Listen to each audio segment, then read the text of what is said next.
ಎಲ್ಲರಿಗೂ welcome back to my YouTube channel. ಇವತ್ತು ನಾನು ಒಂದು ಸ್ವೀಟ್ ರೆಸಿಪಿ ಮಾಡ್ತಾ ಇದ್ದೀನಿ. ಬನ್ನಿ ಸ್ಟಾರ್ಟ್ ಮಾಡೋಣ. ಕಡಲೆಕಾಯಿ ಉಂಡೆ ಮಾಡೋಕ್ಕೆ ಬೇಕಾಗಿರೋ ಇಂಗ್ರೀಡಿಯೆಂಟ್ಸ್: ಕಡಲೆಬೀಜ 500 ಗ್ರಾಮ್ಸ್, ಬೆಲ್ಲ 500 ಗ್ರಾಮ್ಸ್, ಹುರಿಗಡಲೆ 4ರಿಂದ 5 ಟೇಬಲ್ ಸ್ಪೂನ್, ಒಣಕೊಬ್ಬರಿ, ಏಲಕ್ಕಿ ಪೌಡರ್, ಡ್ರೈ ಫ್ರೂಟ್ಸ್ ಆಪ್ಷನಲ್, ಬೇಕಾದ್ರೆ ತೊಗೋಬೋದು ಇಲ್ಲಾಂದರೆ ಬೇಡ. ವೈಟ್ ಕಲರ್ ಎಳ್ಳು ರೋಸ್ಟ್ ಮಾಡಿ ಇಟ್ಕೊಂಡಿದ್ದೀನಿ, ಬ್ಲ್ಯಾಕ್ ಕಲರ್ ತೊಗೋಬೋದು. ಮಿಕ್ಸಿಗೆ ಹಾಕೋಕ್ಕೆ ಸ್ವಲ್ಪ ಬೆಲ್ಲ, 4ರಿಂದ 5 ಟೇಬಲ್ ಸ್ಪೂನ್ ಹುರಿಗಡಲೆ, ಒಣಕೊಬ್ಬರಿ, ಬಿಳಿ ಎಳ್ಳು, ಇದನ್ನೆಲ್ಲ ಗ್ರೈಂಡ್ ಮಾಡ್ಕೊಳ್ಬೇಕು. ಇದಿಷ್ಟನ್ನು ನಾನು ಆಲ್ರೆಡಿ ಪೌಡರ್ ಮಾಡಿ ಇಟ್ಕೊಂಡಿದ್ದೀನಿ. ನೋಡಿ, ಈ ರೀತಿ ಇರುತ್ತೆ. ಇಷ್ಟು ತರಿಯಾಗಿದ್ದರೆ ಸಾಕು. ಇವಾಗ ಗ್ಯಾಸ್ ಆನ್ ಮಾಡಿ ಅದ್ರ ಮೇಲೆ ಒಂದು ಪಾತ್ರೆ ಇಟ್ಟು ಕಡಲೆ ಬೀಜನೆಲ್ಲ ಅದರಲ್ಲಿ ಹಾಕ್ಕೊಳ್ಬೇಕು. ಈ ಕಡಲೆ ಬೀಜನ ನಾವು ಚೆನ್ನಾಗಿ ರೋಸ್ಟ್ ಮಾಡಬೇಕು. ಅದು ಕಲರ್ ಚೇಂಜ್ ಆಗೋವರೆಗೂ ನಾವು ಅದನ್ನು ರೋಸ್ಟ್ ಮಾಡ್ತಾ ಇರಬೇಕು. ಸ್ಲೋಲೇ ಇಟ್ಕೊಂಡು ರೋಸ್ಟ್ ಮಾಡಿ. ನೋಡಿ, ಚೆನ್ನಾಗಿ ರೋಸ್ಟ್ ಮಾಡಿದ್ದೀನಿ. ಈ ರೀತಿ ಕಲರ್ ಚೇಂಜ್ ಆದರೆ ಸಾಕು. ಗ್ಯಾಸ್ ಸ್ಟವ್ ಆಫ್ ಮಾಡಿ ಸ್ವಲ್ಪ ಹೊತ್ತು ತಣ್ಣಗಾಗೋಕ್ಕೆ ಬಿಡಬೇಕು. ತಣ್ಣಗಾಗಿದ್ದಾದಮೇಲೆ ಸಿಪ್ಪೆನ ಸೆಪ್ರೇಟ್ ಮಾಡಬೇಕು. ನೋಡಿ, ಈ ರೀತಿ ಸೆಪ್ರೇಟ್ ಮಾಡಿ ಇಟ್ಕೊಂಡಿದ್ದೀನಿ ಸಿಪ್ಪೆ ಎಲ್ಲ ತೆಗೆದು. ಗ್ಯಾಸ್ ಆನ್ ಮಾಡಿ ಇಟ್ಕೊಂಡು ಅದ್ರ ಮೇಲೆ ಒಂದು ಪಾತ್ರೆ ಇಟ್ಟು ಇವಾಗ ಅದಕ್ಕೆ ಬೆಲ್ಲನ ಹಾಕ್ತಾಯಿದ್ದೀನಿ. ನಾನು 500 ಗ್ರಾಮಷ್ಟು ಬೆಲ್ಲನ ತೊಗೊಂಡಿದ್ದೆ, ಅದು ಪೂರ್ತಿ ಹಾಕ್ತಾಯಿದ್ದೀನಿ.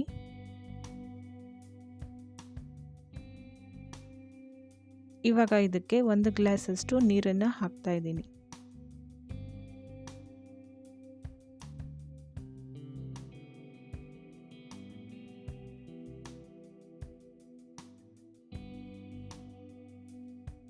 ನೋಡಿ, ಈ 1 ಗ್ಲಾಸಷ್ಟು ನಾನು ನೀರು ಹಾಕಿದ್ದೆ. ಇವಾಗ ಬೆಲ್ಲ ಎಲ್ಲ ಚೆನ್ನಾಗಿ ಕರಗಿದೆ.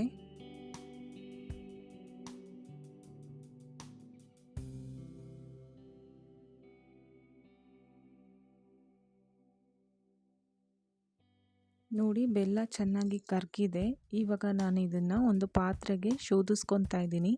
ಯಾಕೆ ಅಂದರೆ ಬೆಲ್ಲದಲ್ಲಿ ಮಣ್ಣು ಕಸ ಎಲ್ಲ ಇರುತ್ತೆ. ಸೊ ಹಾಗಾಗಿ ನಾನು ಇದನ್ನು ಶೋಧಿಸ್ಕೊತಾ ಇದ್ದೀನಿ.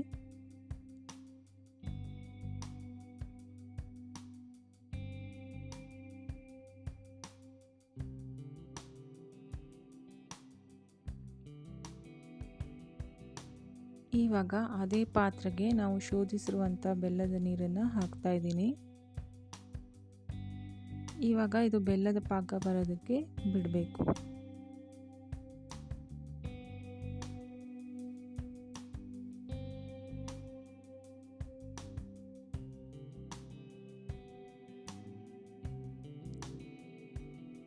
ಮಿಕ್ಸಿ ಜಾರ್ಗೆ ಸಿಪ್ಪೆ ತೆಗೆದಿಟ್ಟಿರುವಂಥ ಕಡಲೆ ಬೀಜನ ಹಾಕಿ ಗ್ರೈಂಡ್ ಮಾಡಬೇಕು. ನೋಡಿ, ಈ ರೀತಿ ತರಿಯಾಗಿ ಗ್ರೈಂಡ್ ಮಾಡ್ಕೊಳ್ಳಿ.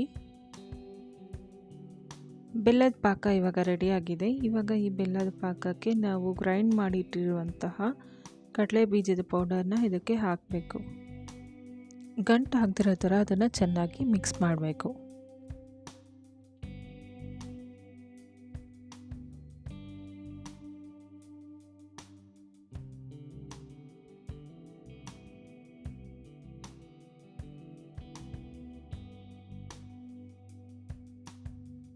ಚೆನ್ನಾಗಿ ಮಿಕ್ಸ್ ಮಾಡಿದ ನಂತರ ನಾವು ಇದಕ್ಕೆ ಹುರಿಗಡಲೆ ಪೌಡರ್ನ ಹಾಕ್ಕೊಳ್ಬೇಕು. ಎಷ್ಟು ಬೇಕೋ ಅಷ್ಟು ನೋಡಿ ಹಾಕ್ಕೊಳ್ಳಿ. ನೆಕ್ಸ್ಟ್ ಇದಕ್ಕೆ ಏಲಕ್ಕಿ ಪೌಡರ್ನ ಹಾಕ್ಕೊಳ್ಳಿ. ಹುರಿಗಡಲೆ ಪೌಡರ್, ಏಲಕ್ಕಿ ಪೌಡರ್ ಎಲ್ಲ ಹಾಕ್ಕೊಂಡಿದ್ಮೇಲೆ ಇದನ್ನು ಚೆನ್ನಾಗಿ ಮಿಕ್ಸ್ ಮಾಡಿ. ಗಂಟು ಇಲ್ದಿರೋ ಥರ ಇದನ್ನು ಚೆನ್ನಾಗಿ ಮಿಕ್ಸ್ ಮಾಡಬೇಕು. ಇದನ್ನು ಚೆನ್ನಾಗಿ ಮಿಕ್ಸ್ ಮಾಡಿದ ಮೇಲೆ ಸ್ವಲ್ಪ ಹೊತ್ತು ಕೂಲ್ ಆಗೋಕ್ಕೆ ಸೈಡ್ಗೆ ಇಟ್ಬಿಟ್ಟು ಬಿಟ್ಬಿಡಿ. ಕಾಯಿಗೆ ಸ್ವಲ್ಪ ತುಪ್ಪ ಹಾಕ್ಕೊಂಡು ಇದನ್ನು ಉಂಡೆ ಮಾಡಬೇಕು. ತುಪ್ಪ ಬೇಕಂದರೆ ಹಾಕ್ಕೋಬೋದು, ಇಲ್ಲಾಂದರೆ ಹಾಗೇ ಉಂಡೆ ಮಾಡ್ಬೋದು. ನೋಡಿ, ಈ ರೀತಿ ರೌಂಡಾಗಿ ಉಂಡೆ ಮಾಡ್ಕೊಳ್ಳಿ. ಫೈನಲಿ ಕಡಲೆ ಬೀಜದ ಉಂಡೆ ಈ ರೀತಿಯಾಗಿ ರೆಡಿಯಾಗಿದೆ. ನಾನು ಇದಕ್ಕೆ ಡ್ರೈ ಫ್ರೂಟ್ಸ್ ಮತ್ತು ಒಣಕೊಬ್ಬರಿಯಿಂದ ಗಾರ್ನಿಷ್ ಮಾಡಿದ್ದೀನಿ. ಡ್ರೈ ಫ್ರೂಟ್ಸ್ ಆಪ್ಷನಲ್, ಬೇಕಂದರೆ ಯೂಸ್ ಮಾಡ್ಕೋಬೋದು, ಇಲ್ಲಾಂದರೆ ಹಾಗೇ ತಿನ್ಬೋದು. ಐ ಹೋಪ್ ನಾನು ಮಾಡಿರೋ ಈ ಕಡಲೆ ಬೀಜದ ಉಂಡೆ ನಿಮ್ಮೆಲ್ಲರಿಗೂ ಇಷ್ಟ ಆಗುತ್ತೆ ಅಂತ ಅಂದ್ಕೊಂಡಿದ್ದೀನಿ.